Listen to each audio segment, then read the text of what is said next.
आपल्या चौथा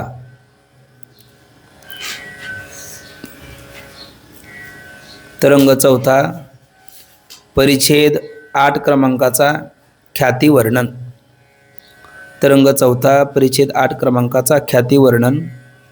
यामध्ये असत ख्याती आणि आत्मख्याती या दोन ख्यातीचा विचार करून झाल्याच्या नंतर तिसरी अन्यथा ख्याती आपण पाहत आहोत।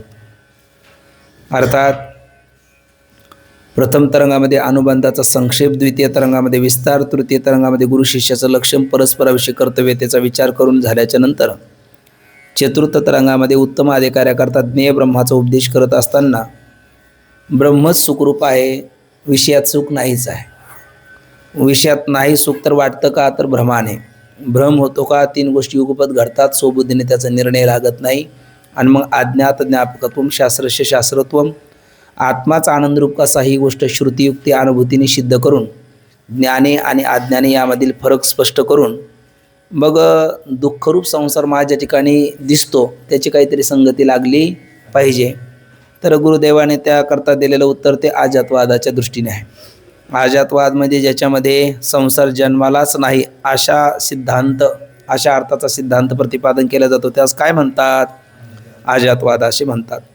आणि मग असा अजातवाद हा एकाएकी कळत नाही, पटत नाही, झेपत नाही, त्यात रंगून जाणं कठीण आहे। तसं शिष्यही म्हणतो, वंध्या पुत्राप्रमाणे पारमार्थिकदृष्ट्या या संसाराचा माझ्या आत्मस्वरूपास ठिकाणी त्रैकालिक अत्यंत अभाव असेल तर दृष्टांतातला वंद्यपुत्र प्रतीतीला येत नाही, तसा संसारही प्रतीतीला येऊ नये। आणि मग संसार तर प्रतीतीला येतो, याची काहीतरी संगती लागली पाहिजे। म्हणून वेदांताचा सिद्धांत असतो कोणत्या वादाचा, अजातवादाचा। प्रक्रिया असते विवर्तवादाची, आणि विवर्तवादाच्या दोन कक्षा असतात, एक सृष्टीदृष्टीवाद आणि दुसरा दृष्टीसृष्टीवाद। तर तो विवर्तवाद सांगत असताना, विवर्तवाद म्हणजेच मिथ्यावाद, अध्यासवाद। विवर्तवाद म्हणजे काय, तर विवर्तवाद म्हणजे पदार्थ जसा आहे तसा न दिसणं आहे ना, पदार्थ जसा आहे तसा न दिसणं, यालाच काय म्हणायचं थोडक्यात विवर्तवाद। म्हणजे रज्जू रज्जू रूपाने दिसावी की नाही, पण ती स्वरूप रूपाने दिसते। शुक्ती रजत रूपाने दिसते। नाथबाबा म्हणतात, शुक्तीवरी रजत पाहता डोळा दिसेन, रज्जूवरी भासे मिथ्या सर्प। मग हा कोणता वाद आहे, इथे विवर्तवाद आहे।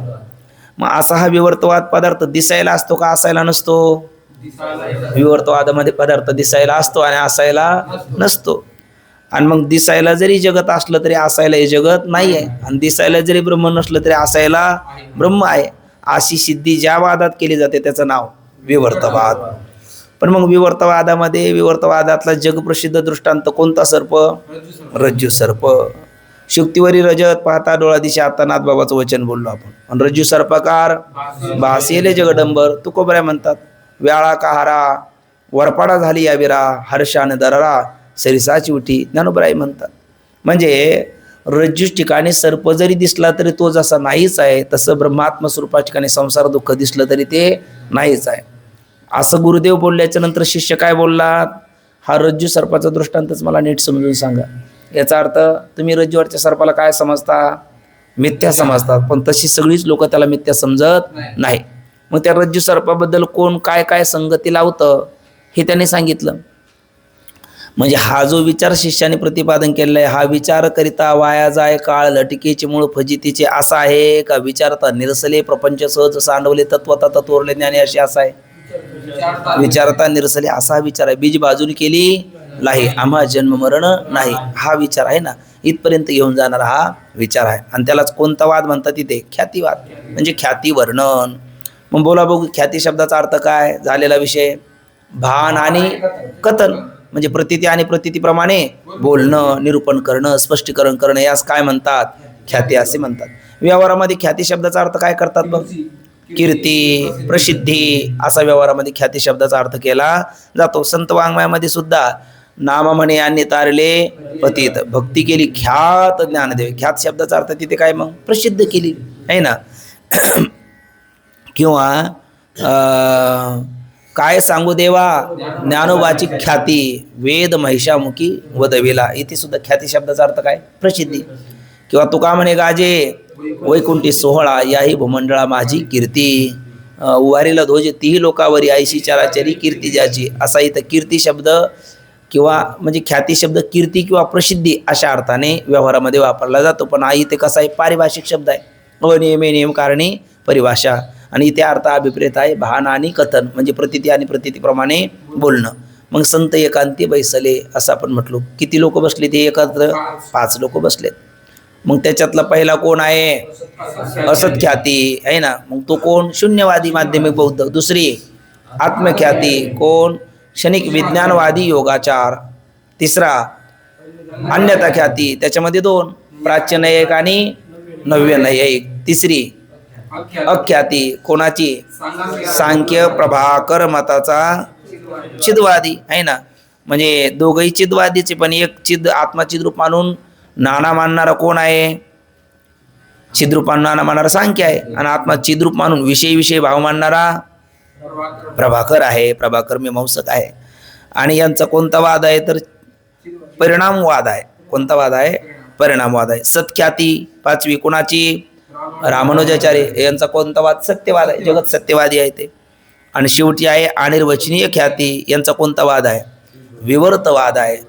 ती कोणाची? तर श्री भगवान कृष्णद्वैपायन बादरायण व्यासदेव आणि भगवत पूज्यपाद श्रीमद आद्याचार्य शंकराचार्य महाराज. त्याचा एक गोड श्लोक आहे, डॉक्टर बाबा सांगत असतात. आरंभवादो कणभक्ष पक्षा, बदंत पक्षस्तु संघातवाद, सांख्यादी पक्षे परिणामवाद, वेदांत पक्षस्तु विवर्तवाद, असा एक गोड श्लोक आहे. म्हणजे आरंभवादो कणभक्ष पक्ष, कणभक्ष करणारी जी आहेत त्यांचा कोणता वाद आहे? आरंभवाद आहे. जगाच्या बद्दल कोणता वाद मानतात? ते आरंभवाद मानतात. कणभक्ष पक्ष म्हणजे कोण? कणाद मुनी. कण माती ती कणाला कण भक्षण करून त्यांनी काय केलं? वैशेषिक दर्शन निर्माण केलं. आणि ते कसं केलं आपण मागे बघितलं. उंचीवरती धारण करून, कपोतवृत्ती धारण करून, सरा पडलेला असतो आपला तो वेचून आणायचा, किंवा बाजारपेठेतून उरलेलं धान्य खाली पडलेलं ते वेचून आणायचं, आणि ते गाईला खाऊ घालायचं. ती शेणातून पडल्याच्या नंतर धुवून काढून मग त्याच्या जात्यावर दळून भाकरी करून ती खायची, आणि मग त्याच्याद्वारा अभ्यास करायचा. असं त्यांनी. आणि त्यांचा कोणता पक्ष आहे? कोणतं दर्शन आहे? वैशेषिक दर्शन आहे. कोण ते करते?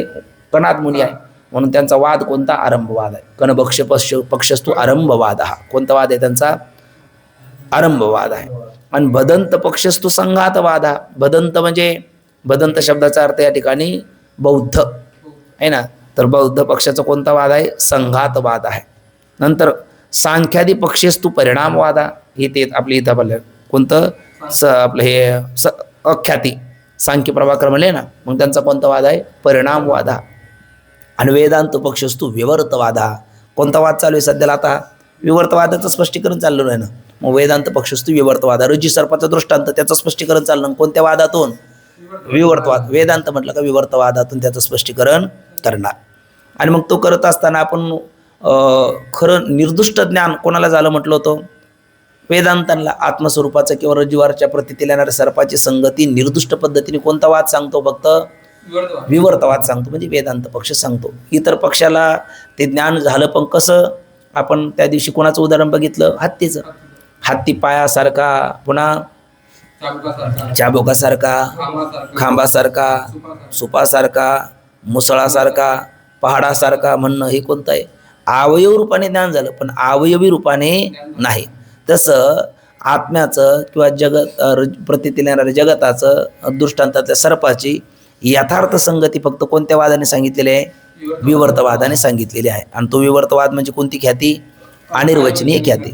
पण तूर्त आता पूर्व पक्षाच्या भूमिकेमध्ये शिष्याने सांगितलेल्या ज्या 5 ख्याती आहेत त्यातल्या 2 ख्याती आपण पाहून आलो, आणि उर्वरित 3 ख्याती आपण पाहणार आहोत. तर त्यातली पहिली ख्याती कोणती पाहिली आपण?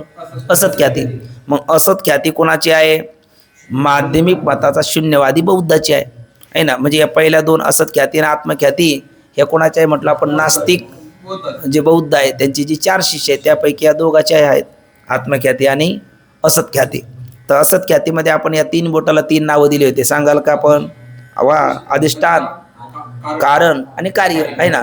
अधिष्ठान, कार्य, कारण, कार्य. मग अधिष्ठान कोण दृष्टांतात? रज्जू. आणि कारण कोण? रज्जूचं विशेष स्वरूपाचं अज्ञान. आणि कार्य कोण? सर्प आहे ना. मग कारण, कार्य, अधिष्ठान, कारण, कार्य सर्वच काय आहे? शून्य आहे. शून्यम शून्यम. आणि ते शून्यच काय आहे? परमतत्व आहे. आणि ते शून्य परमतत्व जगत रूपाने नटतं. तसा असत रज्जू सर्प रूपाने प्रतीतीला येतो. अशी कोणी संगती सांगितली? असत ख्यातीवाल्याने. कोणाची संगती? प्रतीतीला येणाऱ्या सर्पाची. म्हणजे वंद्यापुत्राप्रमाणे सर्वच असत आहे. पण वंद्यापुत्र हा साधन विकल दृष्टांत आहे असं म्हटलं, पण कारण तो साध्याची सिद्धी करायला समर्थ नाही. का बरे? अहो दृष्टांतातला वंद्यापुत्र असत आहे ना, आणि तसंच सगळं जगत असत आहे ना. मग दृष्टांतातला वंद्यापुत्र जर असत असल्यामुळे दिसत नाही, मग रज्जू सर्प सुद्धा असत असेल तर दिसू नये. आणि असत असणारा रज्जू सर्प दिसत असेल तर असत असणारा वंद्यापुत्रही दिसला पाहिजे. म्हणून तुमचं मत हे खंडित आहे. पण यांनी कोणाचं खंडन केलेलं नाही, कारण इनडायरेक्ट स्पीच असं एक बाबा वाक्य बोलले होते. म्हणजे ते पहिलेच रंगमंचावर आलेले आहेत. कोण? असत ख्यातीवाले. कारण त्यांच्या अगोदर काही मंडनाचा विचार कोणी केलाच नाही, म्हणून त्यांना काही खंडन करावं लागलं नाही. पण मग आता त्यांचं खंडन मात्र करतात. पुढची ख्याती कोणती? आत्मख्याती. आत्मख्यातीवाल्याचं काय म्हणणं होतं? आत्मख्यातीवाला म्हणलं होता अधिष्ठान, कारण, कार्य हे बाहेर कुठेही नाही. आत बाहेर दोन्ही नाही. कोण बोलला होता? पहिला. सर्व शून्यम शून्य. हा म्हणतो बाहेर कुठे नाही. तर आत बी नाही. सगळ्याचा आकार कोण धरते? आतली बुद्धी धरते. ठीक ना? सगळ्याचा आकार आतली कोण धरते? बुद्धी धरते. जसं स्वप्नातले पदार्थ वेदांत मतामध्ये स्वप्नस्थ द्रष्टा हा स्वप्नस्थ पदार्थाचा काय असतो? उपादान कारण असतो. मग ते सगळे पदार्थ कोण धरतो?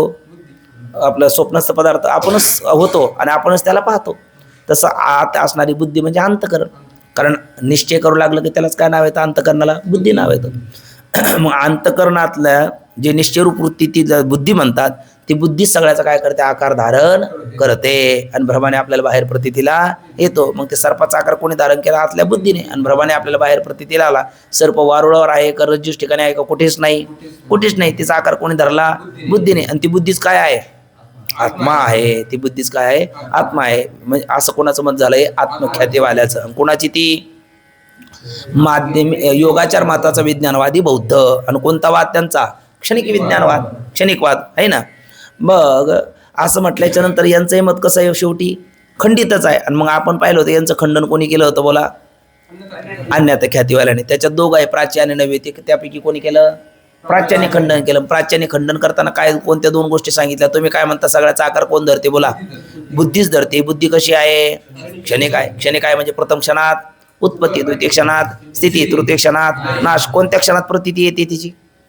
मधल्या स्थितीच्या क्षणात प्रतीती येते. उत्पत्तीच्या क्षणात नाही. आणि नाशाच्या क्षणात नाही. स्थितीच्या क्षणात प्रतीती येते. मग इथे आपण प्रश्न केला होता, जर स्थितीच्या क्षणातच प्रतीती येते आणि तिचा स्थितीचा जर एक क्षण आहे तर नित्यबुद्धी वाटू नाही. पण वाटते की नाही? वाटते. तरी वाटली तरी तू भ्रमाने वाटते. का बरं? कारण तिच्या स्थितीच्या क्षणात ती काय करते? प्रथम बुद्धी द्वितीय बुद्धीला उत्पन्न करते. मग ती द्वितीय दिसते का? नाही. कारण ती द्वितीय कोणत्या क्षणात आहे? त्यावेळेला प्रथम क्षणात आहे. आणि ही प्रथम जाती तृतीय क्षणात, ती द्वितीय येते द्वितीय क्षणात आहे ना. ती पुन्हा द्वितीय क्षणात तृतीयला उत्पन्न करते. आणि द्वितीय जाती तृतीय क्षणात, ती तृतीय येते द्वितीय क्षणात. आणि तिचीच प्रतीती आपल्याला येते. बरोबर ना? अशी आपण संगती लावली ती त्यांच्या मताने. त्यामुळे ती प्रथम क्षणात उत्पत्ती, द्वितीय क्षणात स्थिती, तृतीय क्षणात नाश. अशी बुद्धीच काय? आत्मा आहे. पण ती बुद्धी कशी आहे? मग क्षणिक आहे. अनेक बुद्धीचे तरंग क्षणोक्षणा पालटते रंग, धरू जाता संगत होतो हे बाधक. मग अशी बुद्धी जर क्षणिक असेल तर तिची प्रतीती कशी यावी? बोला. क्षणभर यावी. आणि तिनेच कोणाचा आकार धरलेला आहे? सर्पादेकाचा. मग त्या सर्पाची प्रतीती सुद्धा कशी यावी? क्षणभर यावी. पण ती क्षणभर येते का बहुतकाल येते? बहुतकाल येते. कुठपर्यंत? जोपर्यंत अधिष्ठान रज्जूचं ज्ञान होत नाही तोपर्यंत त्याची प्रतीती येतच राहते. म्हणून कोण कोणाचा आकार धरते म्हणणं बरोबर नाही. बुद्धीच सर्पाचा आकार धरते म्हणणं बरोबर नाही. का? बहुतकाल प्रतीती येऊ नये, येते म्हणून. आणि दुसरं कोण आत्मा आहे म्हटलं तुम्ही? बुद्धीच आत्मा. हेही म्हणणं बरोबर नाही. काय होऊ नये होते म्हणून? बुद्धीच आत्मा आहे म्हटल्याच्या नंतर काय होऊ नये होते म्हणून बुद्धीच आत्मा नाही? बघून बोला, कसं बोला, पण बोला. काय होऊ नये होते म्हणून. बरं जाऊ द्या, पर्याय देतो. म्हणजे आपण ज्ञानात दोन प्रकार पाडले होते, स्मृती ज्ञान आणि प्रत्यक्ष ज्ञान. मग संस्कार मात्र जन्य ज्ञानाला काय म्हणतात? स्मृती. आणि प्रत्यक्षामध्ये दोन प्रकार पाहिले होते, अभिज्ञा प्रत्यक्ष आणि प्रतिभिज्ञा प्रत्यक्ष. तो हा विठ्ठल बरवा, तो हा माधव बरवा, तो हा रे श्री हरी पाहिला डोळे भरी पाहता पाहणे दुरी सारुण्या, कसे वयम देवदत्त. हे सगळे उदाहरण कोणत्या प्रत्यक्षाचे? प्रतिभिज्ञारूप प्रत्यक्षाचे. पूर्वीचे संस्कार आणि पुन्हा पूर्वीचे संस्कार आहे आणि पुन्हा विषयाचे आणि वृत्तीचे एखादे स्थितित्व आहे. मग होणाऱ्या ज्ञानाला कोणतं प्रत्यक्ष म्हणतात? प्रतिभिज्ञारूप प्रत्यक्ष. आणि पहिल्यांदाच पाहिलं तर त्याला म्हणतात अभिज्ञारूप प्रत्यक्ष, बरोबर ना. मग तशी आपल्याला प्रतिभिज्ञा होऊ नये. कोणती प्रतिभिज्ञा होऊ नये? ते बाबांचं उदाहरण दिलं होतं ना आपण. जो मी बालपणी माझ्या आजोबाच्या मांडीवर खेळत होतो तोच मी आता माझ्या नातवांना खेळवत आहे की नाही. तोच मी म्हणताना बालपणी आजोबाच्या मांडीवर खेळणारा आत्मा म्हणजे बुद्धीचा आत्मा आहे ना. मग त्यावर किती आत्मे गेले? अगणित गेले, अनंत गेले. मग तोच मी आता माझ्या नातवांना खेळवत आहे अशी प्रतिभिज्ञा व्हावी का? हो नाही. पण होते की नाही? होते. कोणाला होते? सर्वांना होते. म्हणून कोण आत्मा नाही? बोला मग आता बुद्धी आत्मा का नाही? प्रतिभिज्ञा होऊ नये ती होते म्हणून बुद्धी आत्मा नाही. आणि बुद्धी सर्पाचा आकार धरते म्हणणं काय बरोबर नाही. बहुतकाल प्रतीती येऊ नये ती येते म्हणून कोणाचं मत खंडित झालं या दोन वाक्याने? आत्मख्यातीवाल्याचं मत खंडित झालं. कोणी केलं ते? अन्यथा ख्यातीवाल्याने केलं. अन्यथा ख्यातीचा कोणता वाद? परमाणुवाद. कोणता वाद आहे त्यांचा? जडवाद किंवा परमाणुवाद. ठीक ना. आणि मग ती कोणाची आहे? न्याय वैशेषिकाची आहे अन्यथा ख्याती. आणि त्याच्यामध्ये दोन प्रकार आहे, प्राच्य नैयिक आणि नव्य नैयिक. आता कोणाला म्हणतात प्राच्य, कोणाला म्हणतात नव्य? प्राच्य म्हणजे पूर्वीचे जुने आणि नव्य म्हणजे नवे आहे ना, बरोबर की नाही. मग प्राच्य म्हणजे जुने आणि नव्य म्हणजे नवे. मग प्राच्य नैयिकाची जी अन्यथा ख्याती ती थोडी वेगळी आहे, नव्य नैयिकाची अन्यथा ख्याती ती थोडी वेगळी आहे. आता इकडे बघा थोडंसं, मग आपण पंक्ती बघू. प्राच्य नैयिक आणि नव्य नैयिक. जुने म्हणजे कोण? मग जुने म्हणजे कोणते नैयिक? प्राच्य नैयिक. आणि नव्य म्हणजे नव्य नैयिक.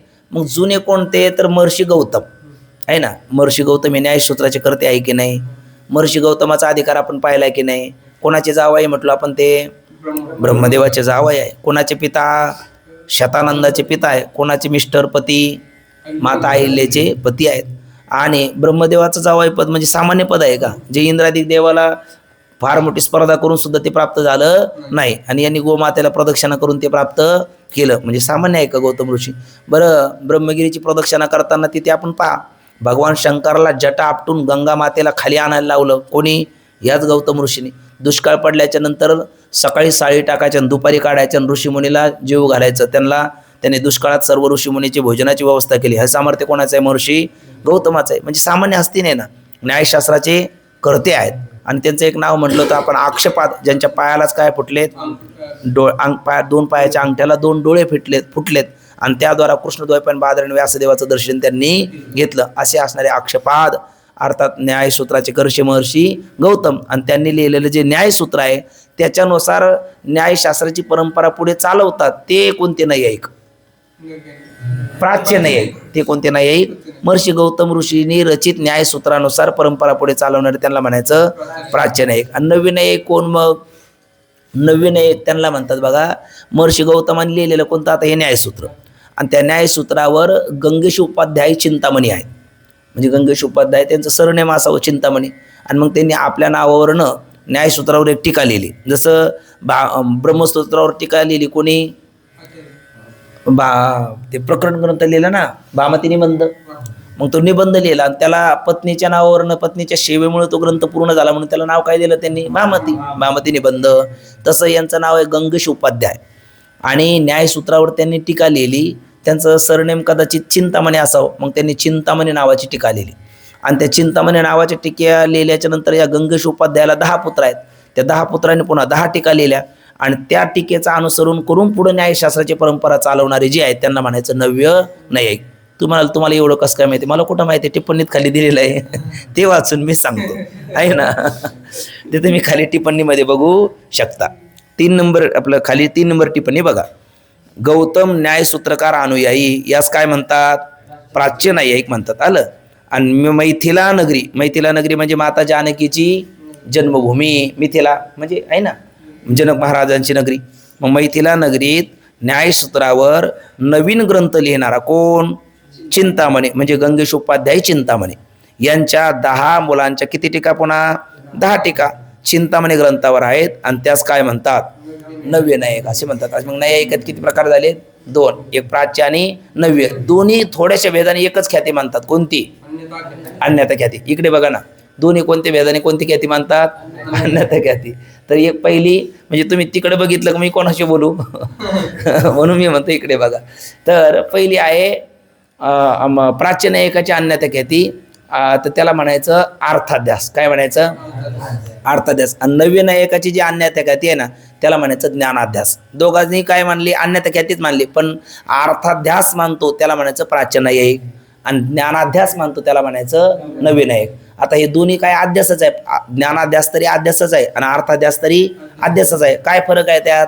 त्यात फरक असा आहे का अर्थाध्यास म्हणजे पदार्थच नवीन मानणं, आणि ज्ञानाध्यास म्हणजे एकाचं ज्ञान एका रूपाने होतं असं मानणं, त्याला काय म्हणायचं? ज्ञानाध्यास. जसं की प्राच्य न्यायिक काय म्हणतो? सर्प कुठे आहे? जंगलामध्ये असणारं वारुळ आहे ना, वारुळच तर सर्प आहे. आणि तो कुठे दिसतो? सन्मुख रज्जूच्या ठिकाणी दिसतो. कोण दिसतो? सर्पच दिसतो. सर्पाला काय म्हणायचं? अर्थ म्हणजे विषय. मग कुठला सर्प कुठे दिसू लागला? वारुळच तर सर्प सन्मुख रज्जूच्या ठिकाणी दिसतो. कशामुळे? नेत्रदोषामुळे. यास काय म्हणतात? अन्यथा ख्याती. म्हणजे पण कोणती? अन्य ठिकाणचा अन्य ठिकाणी. अन्य ठिकाण म्हणजे कोणतं? वारुळ असतं. कुठे दिसतो? सन्मुख रज्जूच्या ठिकाणी. कशामुळे? नेत्रदोषामुळे. आणि अशा प्रकारचे अन्यथा ख्याती म्हणले. अन्य ठिकाणचा अन्य ठिकाणी म्हणजे ठिकाणचा पदार्थ झाला ना, पदार्थ म्हणजे अर्थ, म्हणून यांचा कोणता अध्यास? अर्थाध्यास. कोणता अध्यास? अर्थाध्यास. कोणाचा? प्राच्य न्यायिकाचा. कोणता अध्यास आहे? अर्थाध्यास. अन्य ठिकाणचा अन्य ठिकाणी आहे ना, म्हणजे वारुळच तर सर्प सन्मुख रज्जूच्या ठिकाणी दिसणे, याला काय म्हणतात? ते अन्यथा ख्याती. आणि कोणती ख्याती आहे? प्राच्य न्यायिकाचा. पण कोणता अध्यास आहे? हा अर्थाध्यास. ठीक ना. पण असं म्हटल्याच्या नंतर हा नव्य न्यायिक त्याला दोष देऊ लागला, त्याचं खंडन करू लागला.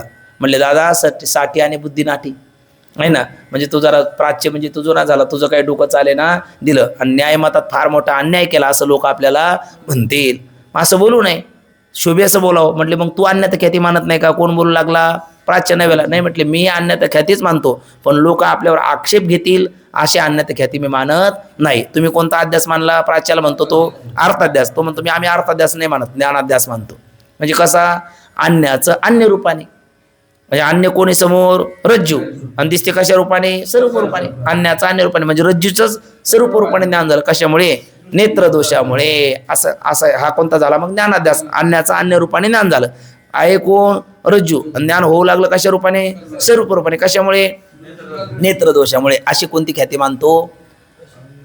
ज्ञानाध्यास. आणि ही सुद्धा कोणती ख्याती? अन्यथा ख्यातीच. अन्य ठिकाणचं अन्य ठिकाणी म्हणलं काय, आणि अन्याचं अन्य रूपाने म्हटलं काय? दोघांनी कोणती ख्याती मानलेली आहे? अन्यथा ख्यातीच. पण अन्य ठिकाणचं अन्य ठिकाणी म्हणलं का तोच झाला अर्थाध्यास, आणि अन्याचं अन्य रूपाने म्हटलं का तो झाला ज्ञानाध्यास. असे दोन काय झालेत? अध्यास आहे ना. पण मग प्राच्याचं खंडन करूनच नव्याला मंडन करावं लागेल की नाही? मग पहिले प्राच्याचं खंडन करावं लागेल. अन्य ठिकाणचं अन्य ठिकाणी कोणता अध्यास? अर्थाध्यास. हा चुकीचा कसा आहे सांगावं लागेल आहे ना. तर तो काय म्हणला होता? कशामुळे अन्य ठिकाणचा सर्प अन्य ठिकाणी दिसतो? नेत्रदोषामुळे. मग आता मला सांगा, दोषाने सामर्थ्य घटतं का वाढतं? हो नाही, काहीतरी बोला ना तुम्ही. दोषाने सामर्थ्य घटतं का वाढतं? घटतं तर कळलं नाही, पण घटतं वाढतं हे तर लक्षात आहे ना. वाढतं म्हणजे वाढणं, घटणं म्हणजे कमी होणं. मग दोषाने सामर्थ्य घटतं का वाढतं? घटतं म्हणजे कमी होतं आहे ना. आणि तुम्ही काय म्हणता? वाढतं. बरोबर की नाही? आपल्याला समजा निर्दोष नेत्र आहे, आपल्या डोळ्याला आता मोतीबिंदू नाही. माऊलीच्या भाषेत ह्या असो डोळ्याचे, डोळाची पडळचे, तेने देखणे पण डोळ्याचे नगळीचे, काय माऊली म्हणतात की नाही. मग डोळ्याला पडदा आला, मोतीबिंदू झाला, तर ऑपरेशन करावं लागतं की नाही? का बरं? देखणेपणा त्याचं सामर्थ्य वाढलं का घटलं म्हणून? घटलं म्हणून आहे ना. म्हणजे दोषाने सामर्थ्य काय होतं? अर्थात घटतं, कमी होतं. म्हणून लोक काय करतात? ऑपरेशन करतात, काचबिंदू टाकतात, आणखी काय काय लेसचं ऑपरेशन, वेगवेगळे काय करतात ते करतात. पण काय करतात? ते सामर्थ्य पुन्हा प्राप्त होण्याकरता का? बरोबर की नाही? याचा अर्थ सामर्थ्य घटतं कशाने? दोषाने. आता निर्दोष नेत्राला पडद्याच्या पलीकडचं दिसतं का सांगा? नाही. आणि तुम्ही तर नाही एक प्राच्य नाही एकाला हा नव्य बोलू लागला. नेत्रामध्ये काय मानता? दोष मानता. कुठला सर्प कुठे दिसतो म्हणता? जंगलातला वारुळच तर सर्प सन्मुख रज्जूच्या ठिकाणी दिसतो. वा रे बुद्धीचे वैभव. लोक काय म्हणतील? न्याय मतात अन्याय. बरोबर की नाही? सर्प कुठे? वारुळ असतं. दिसतो कुठे? सन्मुख रज्जूच्या ठिकाणी. कशामुळे? नेत्रदोषामुळे. निर्दोष नेत्राला काही पडद्याच्या पलीकडचं दिसेल. तुम्हाला कुठलं भित्त्यादी प्रतिबंध, जंगल पहाड पर्वताचा प्रतिबंध असताना वारुळ असतं सर्प सन्मुख रज्जूच्या ठिकाणी दिसायला लागला. वा बुद्धीचे वैभव, असं म्हणते की नाही? त्यामुळे असं लोकात आपला हास्य होईल म्हणून असं मत तुम्ही मानू नका. बरं सामान्य बघा ना, दोषाने सामर्थ्य घडतं का वाढतं? मग घडतं, पण कधी कधी वाढतं नाही दिसतं. कसं वाढताना दिसतं? आपण ते विनोदाने बघा ना, आपल्या मारुती बाबाच्या तोंडात मुखातून तुम्ही ऐकलं असेल. एक डॉक्टरांकडे गेला, त्याला आय पॅशिलिस्ट, डोळ्याचं पॅशिलिस्ट, त्याच्याकडे गेला. आणि गेल्याच्या नंतर त्यांना विचारलं का होतं तुम्हाला? ते पहिली प्रोसिजर सगळी झाली आहे ना. हो आहे ना, पालते व्हा, पोटावर व्हा, पाटील बसा, करा, डोळे करा, मोठले करा. बॅटरीने पाहणं, बसा खाली, काय होतं तुम्हाला? ते म्हणले काय, मला काय होतं म्हणजे मला म्हटले एकाचे 2 दिसतात. तो म्हटलं तुला एकाचे 2 दिसतात, पण मग तुम्ही 3 कशाला आलात? 4 का? बरं 4 कशाला आलात आहे ना? कारण याला एकाचे 2 दिसायचे, त्याला एकाचे 4 दिसायचे आहे ना. मग सामर्थ्य घटलं का वाढलं? मग कसं म्हणता घटतं सामर्थ्य आहे ना? कसं म्हणता तुम्ही दोषाने सामर्थ्य घटतं? आता दोषाने सामर्थ्य काय झालं? पण खरं सांग, घटलं का वाढलं? ते घटलंच ना. का बरं? कारण असं सामर्थ्य कोणाला अपेक्षित आहे? एकाचे 2 दिसत असेल हे सामर्थ्य बरोबर आहे का? अहो समोर एकच गाडी घेऊन चालला, 2 गाडीची जागा आहे ना, आणि त्याला एकाच्या 2 दिसू लागले आणि तिकडल्याला 2च्या 4 दिसू लागले, ते एकावर एक धडतील ना ते. बरोबर की नाही? मग असं सामर्थ्य कोणाला अपेक्षित नाही. म्हणजे दोषाने सामर्थ्य काय होतं? घटतच, काय होत नाही, वाढत नाही. आणि निर्दोष नेत्राला पडद्याच्या पलीकडचं दिसत नाही. आणि नेत्रात दोष मानून कुठला सर्प कुठं दिसू लागला? जंगलातील वारुळच तो सर्प सन्मुख रज्जू ठिकाणी दिसू लागला. हे म्हणणं बरोबर नाही. अशी अन्यथा ख्याती मानणं योग्य नाही. कोणता अध्यास? अर्थाध्यास मानणं योग्य नाही. बरोबर, जाऊ द्या.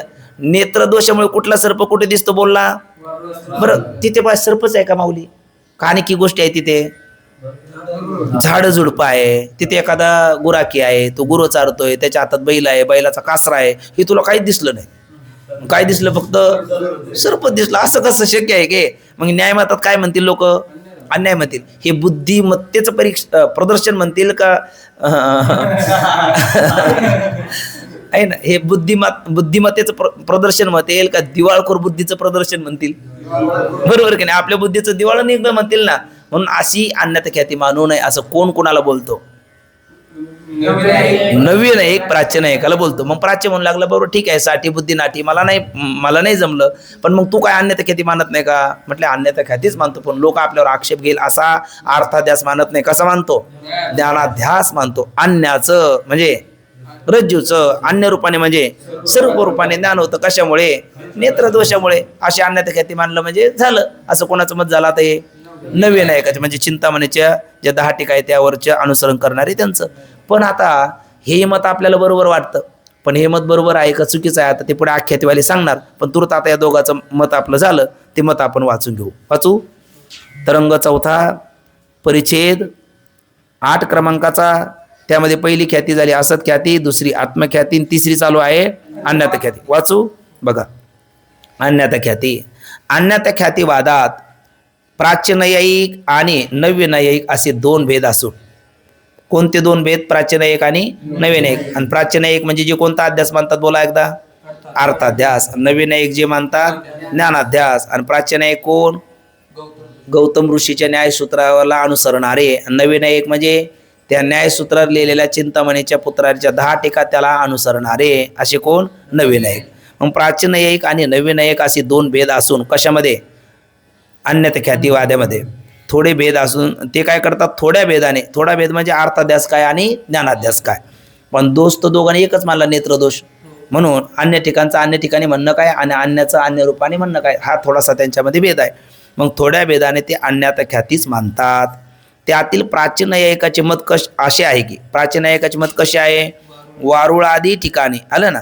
म्हणजे कोणता अध्यास चालला? हा अर्थाध्यास. वारुळ आदी म्हणजे सर्प काय वारुळाचा असतो का? वारुळातही असतो. कधी कधी एखाद्या झाडाझुडपावर असू शकतो, कधी कधी जमिनीवर रोडवर पसरणं चालू शकतो, कधी एखाद्या सर्कसमध्ये असू शकतो किंवा गारुड्याकडे असू शकतो. जिथे काय असेल, जिथे जिथे सर्प राहतो त्या ठिकाणी. म्हणून वारुळ आदी ठिकाणी असणाऱ्या सत्य सर्पाचे ज्ञान कुठे होते? सन्मुख आपल्या समोर असलेल्या रज्जूच्या ठिकाणी. पण कशामुळे? नेत्रदोषामुळे. म्हणून म्हणतात नेत्रदोषामुळे आपल्या समोर असलेल्या रज्जूच्या ठिकाणी होते. फक्त काय झालं तिथे? सत्य ज्ञानाचे स्थान निराळे होते. सत्य सर्पाचं स्थान कुठे आहे? वारुळ आदी. आणि दिसुकुला कुठे लागला? सन्मुख रज्जू ठिकाणी. आणि ते स्थान निराळ कशामुळे झालं? नेत्रदोषामुळे आहे ना. म्हणून अन्य ठिकाणचं अन्य ठिकाणी आहे ना. कोणता अध्यास? हा अर्थाध्यास. कोणाचा? प्राच्यनैयायिकाचा. कशामुळे? नेत्रदोषामुळे. सत्य सर्पाच्या ज्ञानाचे स्थान वारुळ असून ते कुठे दिसू लागले आपल्याला आता? सन्मुख रज्जूच्या ठिकाणी. नेत्रदोषाने रज्जू हे त्या सत्य सर्प ज्ञानाचे काय होते? स्थान होते. हीच कोणती ख्याती? अन्यथा ख्याती. कोणाची? प्राच्यनैयायिकाची. ठीक ना. आता यावर दोष देतात कोण? नव्यनैयायिक. कारण ते काय म्हटले? दोषाने सामर्थ्य घडतं का वाढतं? बोला. घडतं. आणि तुम्ही काय म्हणू लागला? वाढतं. बरं, वारुळ असतं सर्प निर्दोष नेत्राला पडद्याच्या पलीकडचं दिसत नाही, इतक्या दूरचा सर्पच कसा दिसेल बरं? तिथे काय सर्पच आहे का? नाही, अन्य वस्तू आहेत, अन्य पदार्थ आहेत, पण अन्य आहे ना ते तुला दिसत नाही आणि सर्पच दिसू लागला तर हे काय बरोबर नाही असं तो बोलतो. बघा, यावर नव्य न्यायिक असा दोष देतात की कोणावर? प्राच्य न्यायिकाच्या अर्थाध्यासावर. ते म्हणतात अन्य ठिकाणी असणाऱ्या वस्तूचे नेत्रदोषाने अन्य ठिकाणी म्हणजे वारुळस्थ ठिकाणी असणाऱ्या वस्तूचे म्हणजे सर्पाचे नेत्रदोषाने अन्य ठिकाणी म्हणजे सन्मुख रज्जूच्या ठिकाणी ज्ञान होणे अशी अन्यात ख्याती मान्य कशी आहे? अयुक्त आहे. अयुक्त आहे म्हणजे अयोग्य आहे, श्रुतियुक्ती अनुभूतीच्या ते विरुद्ध आहे. कारण फक्त नेत्रदोषाने वारुळस्थ सर्पाचे ज्ञान सन्मुख रज्जूच्या ठिकाणी होते असे जर म्हणावे, असं होतच नाही, पण त्याला म्हणतात तुष्यंत दुर्जन्य आहे, असं जर म्हणावे तर वारुळस्थ बाकीच्या वृक्षादी पदार्थाचे ज्ञान का होऊ नये? वारुळावर आणखी वृक्ष आहेत, वेली आहेत, एखादं गुराकी आहेत, आणखी काही गोष्टी आहेत, त्याचं ज्ञान का होऊ नये? अन्य वृक्षादी पदार्थाचे ज्ञान का होऊ नये? वास्तविक आणि बरं होऊ नये, मग व्हायला पाहिजे का नाही? पण अन्याचं होत नाही, मग अन्याचं होत नाही तर याचंही होणार नाही. दुसरी गोष्ट कशामुळे वाणायला लागला तू? नेत्रदोषामुळे. पण दोषाने सामर्थ्य काय होतं? घटतं, कमी होतं, वाढत नाही. ती गोष्ट सांगतात. वास्तविक दोषाने नेत्राचे सामर्थ्य कमी व्हावे. अरे दोषरहित नेत्रास म्हणजे ज्याला कुठलाही चष्मा सुद्धा लागलेला नाही, कुठला मोतीबिंदू झालेला नाही, असा निर्दोष नेत्राला दोषरहित नेत्रास दोषरहित नेत्रास पडद्याच्या पलीकडची वस्तू दिसते का? पडद्याच्या पलीकडची वस्तू दिसत नाही. आपल्या समोर एखादा पडदा जर ठेवला तर आपल्याला पलीकडचं काही दिसत नाही, मग आपल्या नेत्रात दोष आहे का?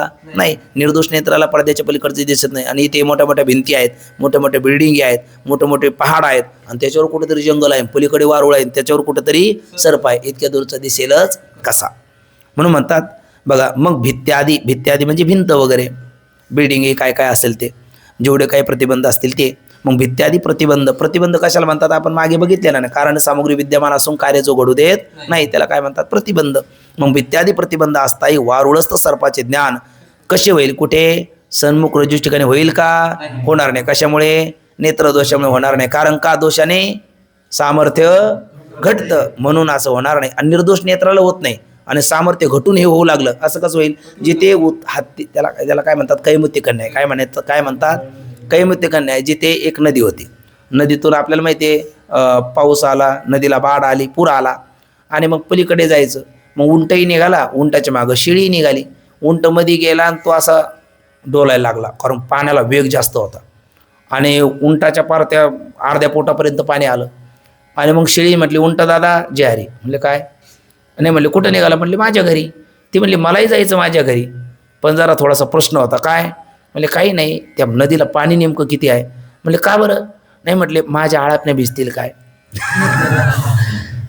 तो उंट म्हणायला लागला, अगं आळपणे इथं माझ्या अंबरीहून पाणी फिरण्याची वेळ चालली, तुझ्या आळपणे कुठं घेऊन बसली? म्हणजे याला म्हणतात काय म्हणते का नाही, जिथे उंटाच्या अंबरीवरनं पाणी फिरतं तिथे शेळीच्या काय होईल? शेळी तर गंगा सागरलाच जाईल ना. हा काय झाला? काय म्हणते का न्याय? तसं ज्या ठिकाणी निर्दोष नेत्राला पडद्याच्या पलीकडचं दिसत नाही तिथे नेत्रात दोष मानून वारुळस्थ सर्प सन्मुख रज्जू ठिकाणी दिसतो म्हणणे किती पत उचित आहे? ठीक ना? असं कैमुतिक न्यायाने कोण कोणाला बोलतंय? नव्य न्यायी प्राच्य न्यायिकाला बोलतात. बघा, मग भित्त्यादी प्रतिबंध असताही वारुळस्थ सर्पाचे ज्ञान कसे होईल? ही निर्दोष नेत्राची स्थिती आहे. आणि प्राच्य न्यायिक तर नेत्रात दोष मानून भित्त्यादी प्रतिबंध असताही वारुळस्थ सर्पाचे ज्ञान सन्मुख रज्जू ठिकाणी मानतात, पण दोषाने सामर्थ्य वाढते असा काय नाही, अनुभव नाही, म्हणून प्राच्यमत कसे आहे? असंगत आहे. ठीक ना? आता नव्य न्यायिकाचे मत कसे आहे ते सांगतात. मग हे प्राच्याचं कोणी खंडन केलं? नव्याने. मग प्राच्य म्हटलं बाबा माझं मत खंडित तर खंडित, पण काय मंडित आहे, काय योग्य आहे ते तरी आपण सांगा. असं म्हटल्याच्या नंतर आता नव्य काय बोलतात? नव्याचा कोणता अध्यास म्हटलं आपण आता? ज्ञानाध्यास. कशाचं कशा रूपाने? रज्जूचं सर्प रूपाने ज्ञान होतं. कशामुळे? नेत्रदोषामुळे. आणि वारुळस्थ सर्पाचं ज्ञान सन्मुख रज्जू ठिकाणी होतं. अन्य ठिकाणी म्हटलं की अर्थाध्यास कोणाचा? प्राच्याचा. ते मत काय ठरलं? खंडित ठरलं. का? तर दोषाने सामर्थ्य घडतं म्हणून. मग नव्याला बोलले, ते म्हणले इतक्या दूर नाही म्हणत आम्ही जागच्या जागेच. रज्जूच कशामुळे कसा दिसला? सर्प रूपाने. कशामुळे? नेत्रदोषामुळे. कोणती ख्याती? अन्यथा ख्यातीच. पण अन्यथा ख्याती आता याच्यावर आक्षेप येऊ शकतो का? येऊ शकत नाही असं आपल्याला वाटतं. कुठपर्यंत? नववे न्यायिक बोलतो, स्वतःच्या पक्षाचं मंडन करतो तोपर्यंत. पण पुढचे आख्यातीवाले या नववे न्यायिकाचं खंडन करायला लागले का आपण म्हणून हेही म्हणणं बरोबर नाही. कसं ते बघा. नववे न्यायिकाचं मंडन पहिले पहा.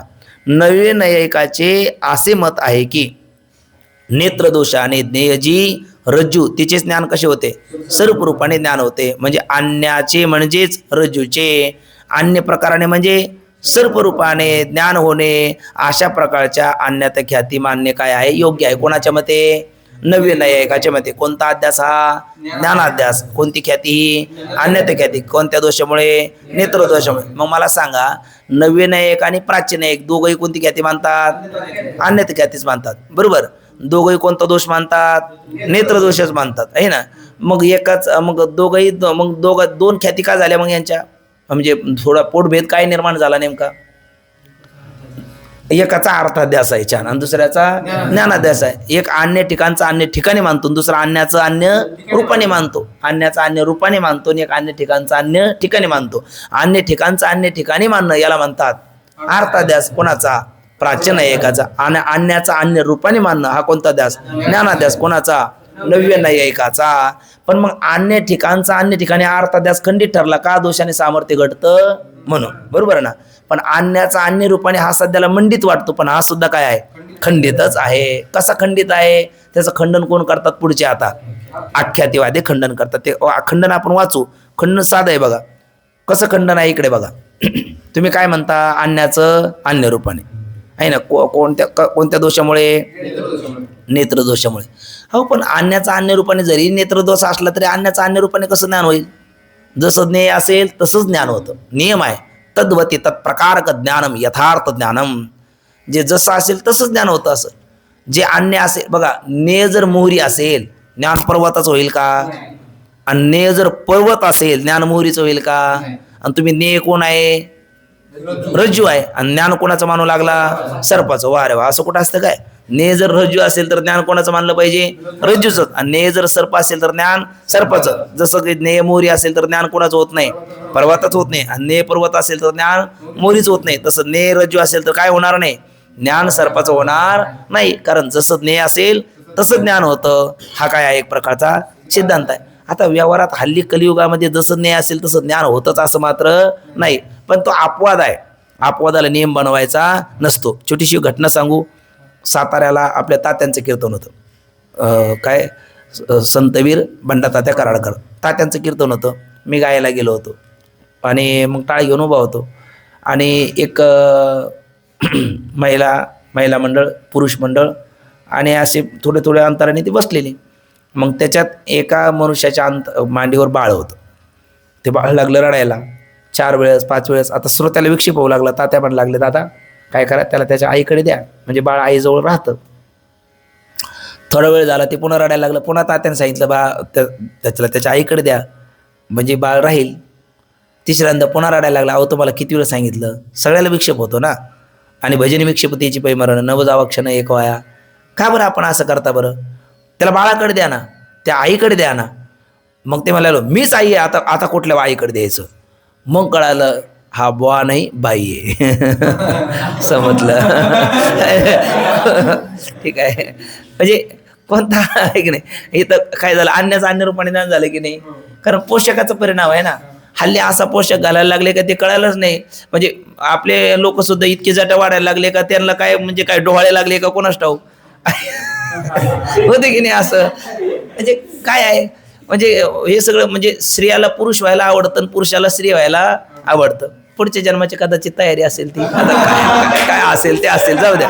पण चला आपल्याला सांगायचं काय, अन्याचं अन्य रूपाने ज्ञान होताना दिसतं. पण हा काय आहे? अपवाद आहे. आणि अपवादाला नियम बनवता येत नाही. पण नेम काय? तद्वती तत्प्रकार ज्ञानम यथार्थ ज्ञानम. जसे अज्ञेय असेल तसं ज्ञान होतं. मग नेय कोण आहे? बोला ना. रज्जू आहे. मग ज्ञान कोणाचं होणार नाही? सर्पाचं होणार नाही. कारण ने रज्जू असेल तर ज्ञान रज्जूचंच होईल. ने सर्प असेल तर ज्ञान सर्पाचं होईल. कारण सिद्धांत आहे जसं ज्ञेय असेल तसं ज्ञान होतं. म्हणून तुमचं मत असंगत आहे असं कोण कोणाला बोलतं? आख्यातीवाले नववे न्याय, अन्यथा ख्यातीवाल्या नववे न्यायिक म्हणजे कोणता अध्यास? ज्ञानाध्यास. त्याचं खंडन करताना बोलतात. पंक्ती वाचतो बघा. नववे न्यायिकाचे असे मत आहे की नेत्रदोषाने ज्ञेयजी कोण?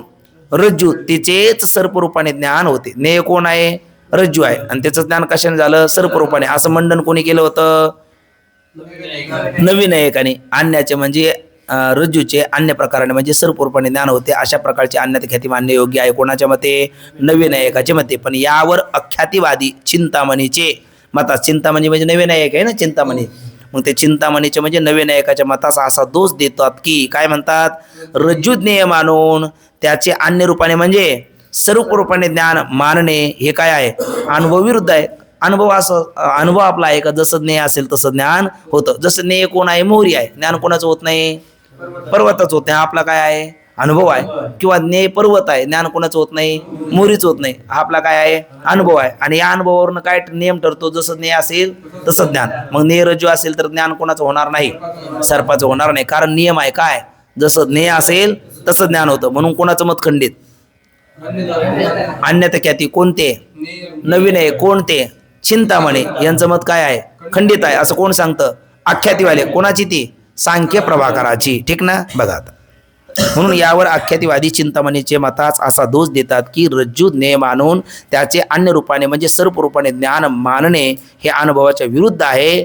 कारण नियम दिला ठळक अक्षरामध्ये, जसे ज्ञेय असेल तसेच ज्ञान होते असा काय आहे? नियम आहे. डोंगर ज्ञेय असेल तर ज्ञान मोहरीचे होणार नाही. आणि चिंतामणी तर ज्ञेय कोण मानतात? रज्जू. आणि ज्ञान कोणाचं मानायला लागले? सर्पाचं मानतो. म्हणून ही अन्यथा ख्याती मान्य काय नाही? योग्य नाही. असं म्हटल्याच्या नंतर मग आख्यातीवाल्याला विचारलं का हो, जर आमचं मत योग्य नाही तर योग्य काय ते तुम्ही सांगा.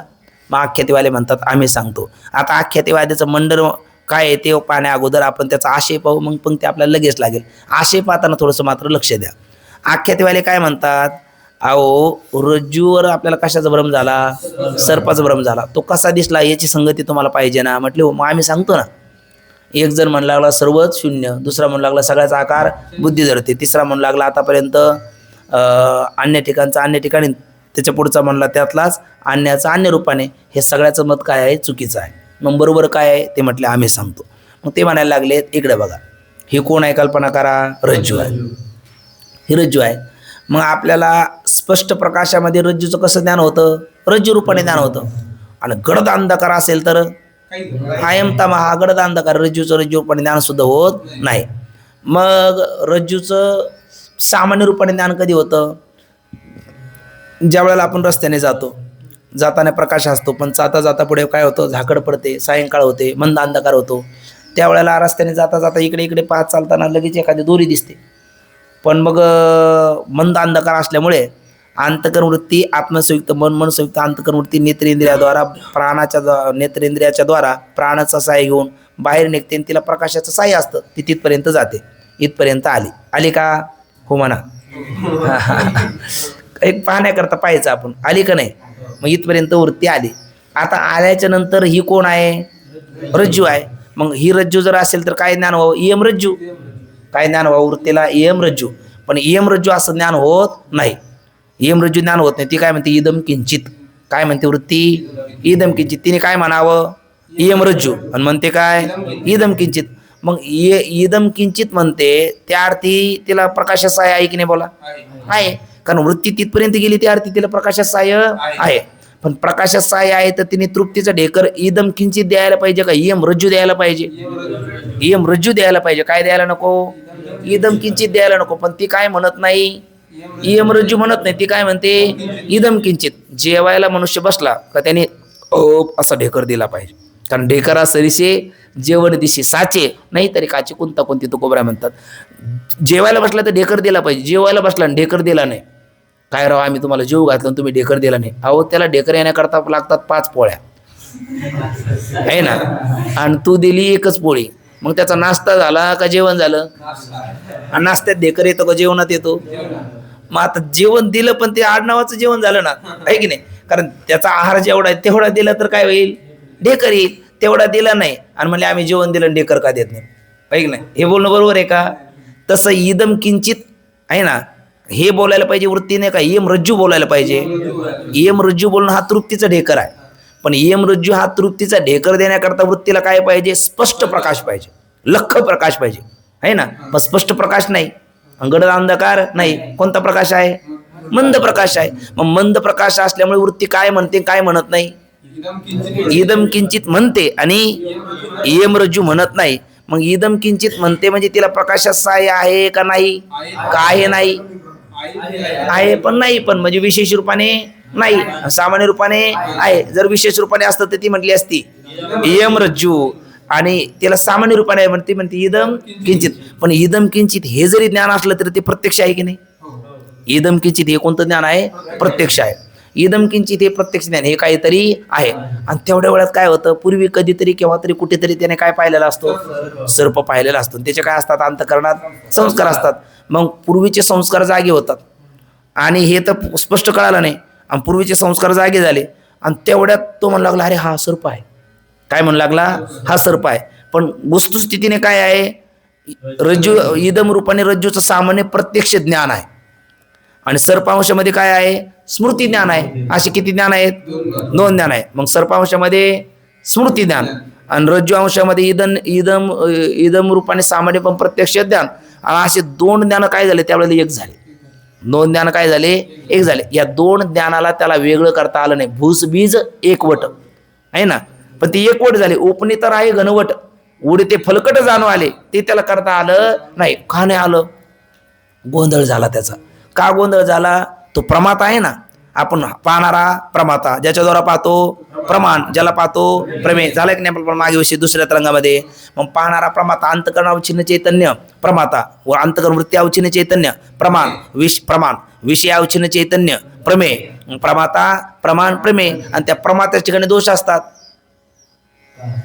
लोभ भयादी. बरोबर आहे. प्रमाणाच्या ठिकाणी पित्तमालादी, हे तुमच्या पत्रिकेत पण आहे ते पित्तमालादी. आणि प्रमेयाच्या ठिकाणी सादृश्यादी असे दोष असतात की नाही? मग प्रमात्याच्या ठिकाणी लोभ भयादी दोष असतात, प्रमाणाच्या ठिकाणी पित्तमालादी असतात, प्रमेयाच्या ठिकाणी सादृश्यादी असतात. त्या प्रमात्याच्या ठिकाणी लोभ भयादी दोष, तो भित्रा आहे. काही काही मनुष्य खूपच भित्री असतात. हा भित्रा मनुष्य, त्याच्यात त्याला काय वाटला? सर्प. गोंधळ झाला ना त्याचा. आणि मनुष्य एकदा गोंधळला ना, बघा साधा एखादा पकवाज वाजवता असला, ते गुरु समोर येऊन बसले गोंधळला, त्याच्या चांगले बसलेले बोल सुद्धा बोबडे बोलतात येत नाही. चांगला गायक असला, एखादी चाल चांगली फिट बसलेली असते आणि हिट म्हणू शकतो, पण त्याला ते काही म्हणता येत नाही. तर ते पंचमचं पै लागत नाही, मध्यम नाही, काहीतरी तिसरंच होऊन जातं. गुरुजीने विचारलं असं का? काय नाही म्हणले, काहीच नाही. म्हणजे होतं की नाही असं? का बरं? घाबरल्यामुळे. जे सात्विक धैर्य न राहिलं का, जे येतं तेही माणसाला येत नाही, तसं याला झालं. प्रमात्याच्या ठिकाणी कोणता दोष आहे? भय नावाचा दोष आहे. त्याच्यामुळे त्याला विचिर पृथक करणे, वेगळं करता आलं नाही. कोणाला? इदम रूपाने रज्जूचं सामान्य पण प्रत्यक्ष ज्ञान आहे आणि सर्पांशामध्ये स्मृती ज्ञान आहे. तो प्रमात्याच्या ठिकाणी लोभ भयादी किंवा प्रमाणाच्या ठिकाणी मंद आधाकार आदी हा दोष असल्यामुळे त्याला त्याचं वेगळी करता आली नाही. ते वेगळं न करता येणं, दोन्ही एक होणं, आणि त्या अविवेकाचंच नाव आहे भ्रम. कोणाचं मत झालंय? आख्यातीवाल्याचं मत आहे. मग ते काय म्हणतात? हे 2 ज्ञान वेगळी न करता येणं म्हणजेच अयम सर्प असं भ्रम होणं, असं कोणाचं मत आहे? आख्यातीवाल्याचं. आता ही संगती आपल्याला बरी वाटते की नाही? खरी वाटते की नाही? म्हणजे बरी का खरी? अरे वा, ही बरी नाही आणि खरी नाही. ती हळूहळू आपल्याला तिथपर्यंत घेऊन चालली, कारण आपल्याला ठरलेलं आहे आपण कोणती ख्याती? अनिर्वचनीय हे ख्याती. पण आता तूर्त ही बरी वाटते की नाही? खरी वाटते की नाही? कारण वेडीला सासरेसारखं माहेरेसारखं. हे माझं वाक्य नाही, बाबाचं वाक्य आहे. बाबा म्हणत असतात वेडीला सासरेसारखं वाटतं आणि माहेरेसारखं वाटतं. म्हणजे किमान पूर्व पक्ष बोलतो तोपर्यंत आपल्याला वाटतं, कारण याने पूर्व पक्षाची उभारणी केलेली आहे का आपल्याला वाटतं हेच खरं. आणि ज्यावेळेला उत्तर पक्ष बोलतो त्यावेळेला वाटतं मग उत्तर पक्ष खरं. आता पूर्व पक्ष काय बोलला आख्यातेवाले आपल्याला कळाले, तेवढी वाचून घेऊ आणि मग खंडन मंडनाचा विचार झाला तर आज घेऊन येते, मग उद्या घेऊ. वाचू 1-2-3 मिनिटं आहे एवढं, तोपर्यंत आख्यातेवादी आपली होऊन जाईल. बघा नंबर 4 आहे ना, आख्याती. आख्यातीवाद्याचे असे मत आहे की ज्या वेळेला रज्जूच्या ठिकाणी काय होतो? सर्प भ्रम होतो, त्यावेळेला अंतकरण वृत्ती नेत्रद्वारा बाहेर निघून कुठपर्यंत जाते आहे ना. आपण म्हटलं होतं गेली का नाही, आली का नाही, आपण ते पाहिजे बघितलं ना. म्हणजे अंतकरण वृत्ती आपण मला आत्मसंयुक्त मन संयुक्त अंतकरण वृत्ती प्राणाचा सहाय्य घेऊन प्रकाशाचा सहाय्य घेऊन नेत्रेंद्रियाद्वारा कुठपर्यंत जाते? रज्जूपर्यंत जाते. गेली त्या अर्थी तिला प्रकाशाचं सहाय्य आहे. पण यम रज्जून म्हणताना काय म्हटली? इदम किंचित. याचा अर्थ तिला पूर्ण प्रकाशाचं सहाय्य नाही, कारण कोणता अंधकार आहे तिथे? गर्द अंधकार आहे नाही. कोणता अंधकार आहे? मंद अंधकार आहे. बघा आता मग आख्यातीवाद्याचे असे मत आहे की ज्या वेळेला रज्जूच्या ठिकाणी सर्प भ्रम होतो त्यावेळेला अंतकरण वृत्ती नेत्रद्वारा बाहेर निघून रज्जू देशापर्यंत जाते. म्हणजे रूपाचं प्रत्यक्ष करायचं असेल तर कोणत्या इंद्रियाद्वारा? नेत्रेंद्रियाद्वारा. आणि शब्दाचं प्रत्यक्ष करायचं असेल तर मग श्रवण इंद्रियाद्वारा आहे ना. रूपाचं प्रत्यक्ष करता असेल नेत्रेंद्रियाद्वारा, शब्दाचं प्रत्यक्ष करायचं असेल श्रवण इंद्रियाद्वारा, गंधाचं प्रत्यक्ष करायचं असेल घ्राण इंद्रियाद्वारा, रसाचं प्रत्यक्ष करायचं असेल त्वग इंद्रियाद्वारा, रसन इंद्रियाद्वारा, आणि स्पर्शाचं प्रत्यक्ष करायचं असेल तर त्वग इंद्रियाद्वारा. अशी ज्ञानेंद्रिय किती आपल्याकडे? 5 ज्ञानेंद्रिय आहेत बघा. मग अंतःकरण वृत्ती नेत्राद्वारा बाहेर निघून रज्जू देशापर्यंत जाते आणि ते रज्जूशी वृत्तीचा काय होतो? संबंध होतो. रज्जूशी वृत्तीचा संबंध होऊन प्रथम रज्जूचे काय ज्ञान होते? यम रज्जू नाही, मग इदम किंचित म्हणजे हे काहीतरी येथे पडलेले आहे असे सामान्य रूपाने ज्ञान होते. पण सामान्य रूपाने जरी असलं तर ते कसं आहे? प्रत्यक्ष आहे आणि आहे ना. पण बघा, आणि सामान्य ज्ञान होते आणि त्याच वेळेला पूर्वी कधीतरी केव्हा तरी कुठेतरी पाहिलेल्या सर्पज्ञानाचे काय होते? स्मृती होते. म्हणजे किती ज्ञान एकत्र झाले? 2. इदम रूपाने रज्जू सामान्य प्रत्यक्ष ज्ञान आणि सर्प अंशामध्ये स्मृती ज्ञान. बघा, म्हणजे रज्जूचे इदम रूपाने सामान्य ज्ञान, पण ते कसे? प्रत्यक्ष, आणि सर्प अंशामध्ये स्मृती. अशी प्रत्यक्ष आणि स्मृती ही 2 ज्ञाने मिळून एकच भ्रम झाला. कोणता? हा सर्प आहे म्हणजे अयम सर्प. हा इदम किंचित हे ज्ञान झालं, इयम रज्जू हे ज्ञान झालं नाही, आणि इदम किंचित हे ज्ञान झालं, आणि मग भ्रम काय झाला? अयम सर्पहा. कारण 2 ज्ञान एकत्र झाले. मनुष्याला पूर्ण ज्ञान असावं, नाही तर पूर्ण अज्ञान असावं. पूर्ण ज्ञान असलं ना मग तरी भ्रम होत नाही, आणि पूर्ण अज्ञान असलं तरी भ्रम होत नाही. म्हणजे गडद अंधकार असता तर रज्जू ठिकाणी सर्पाचा भ्रम झाला असता का? नाही. आणि स्पष्टच प्रकाश असता तर रज्जू रूपाने कळाली असती, त्याही वेळेला भ्रम झाला नसता. पण भ्रम होतो कधी? पूर्ण ज्ञानात होतो का पूर्ण अज्ञानात होतो? ज्ञान अज्ञानात होतो. म्हणजे पूर्ण ज्ञानात होत नाही, पूर्ण अज्ञानात होत नाही. म्हणजे कोणत्या ज्ञान अज्ञानात होतो? मग सामान्य ज्ञानात. आणि विशेष अज्ञानात काय होतो? भ्रम होतो. म्हणजे कोणतं सामान्य ज्ञान येते? इदम किंचित हे सामान्य ज्ञान आहे. आणि कोणतं विशेष ज्ञान नाही? इयम रज्जू हे विशेष ज्ञान नाही. मग कोणता भ्रम झाला? अयम सर्पा हा भ्रम झाला. कोणते 2 ज्ञान एकत्र आले?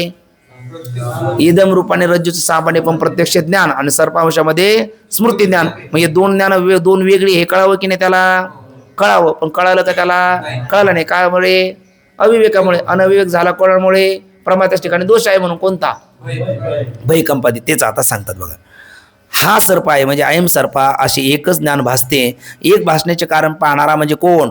प्रमाता. त्याच्या ठिकाणी भयकंपादी दोष आलं का? प्रमात्याच्या ठिकाणी काय? भयकंपादी. हे कुठे गेलं? आपल्याला दुसऱ्या तरंगामध्ये गेलेलं आहे. प्रमात्याच्या ठिकाणी भयकंपादी दोष. आणि प्रमाण जे कोण? नेत्र इंद्रिय. त्याच्या ठिकाणी मंद अंधकारादी दोष असतात. त्यामुळे पुरुषास म्हणजे प्रमात्यास हा सर्प आहे या ज्ञानात. या सर्प या ज्ञानात किती गोष्टी आहेत? 2 गोष्टी आहे ना. सर्पांशामध्ये कोणतं ज्ञान आहे? काय बरं तुम्ही एवढं ठप्प नको होणं. सर्पांशामध्ये कोणतं ज्ञान आहे? स्मृती ज्ञान आहे. आणि रज्जू अंशामध्ये इदम रूपाने सामान्य पण प्रत्यक्ष ज्ञान आहे. अशी किती ज्ञान आहे? 2 आहे. पण त्या 2 ज्ञानाचं काय झालं नाही? त्याला विवेक झाला नाही. विवेक झाला नाही म्हणजे काय आहे? अविवेक आहे. आणि अविवेकालाच काय म्हणतात? भ्रम. कोणाच्या मतामध्ये? अख्यातिवाद्याच्या मतामध्ये. म्हणून म्हणतात की मंद अंधकारादी दोष असतात. त्यामुळे सर्पास पुरुषास हा सर्प आहे या ज्ञानात रज्जू अंशाचे सामान्य प्रत्यक्ष आहे ना. सामान्य पण कसे? प्रत्यक्ष. आणि सर्पांशामध्ये स्मृती ज्ञान. अशी किती ज्ञान आहेत? 2 ज्ञान आहेत. असा विवेक त्या काली होत नाही. त्या काली म्हणजे कधी भ्रम झाला त्या काळात हा विवेक त्याला होत नाही. विवेक होत नाही म्हणजे वेगळं करता येत नाही. म्हणजे भुजबीज काय झालं? त्याच्याकडं एक वटलं गेलं. आणि त्या अविवेकासच अख्यातिवादी सांख्य प्रभाकर काय म्हणतात? भ्रम असे म्हणतात. पण हे त्यांचं बोलणं झाल्याच्या नंतर सत्ख्यातीवाले पुन्हा म्हणायला लागले, अहो काय बोलता तुम्ही? हे काय शोभतं का तुम्हाला? हा, संस्थेचे विद्यार्थी ना तुम्ही, आहे ना. कुशाल काही बोलता आपलं, उचलली जीभला आणि लावली टाळ्याला. हे काय तुमचं बोलणं बरोबर नाही. कसं नाही ते आता सांगतील, त्याचा विचार उद्याच्याला करू. पुंडली कवरधारी विठ्ठल श्री ज्ञानदेव तुकाराम पंढरीनाथ.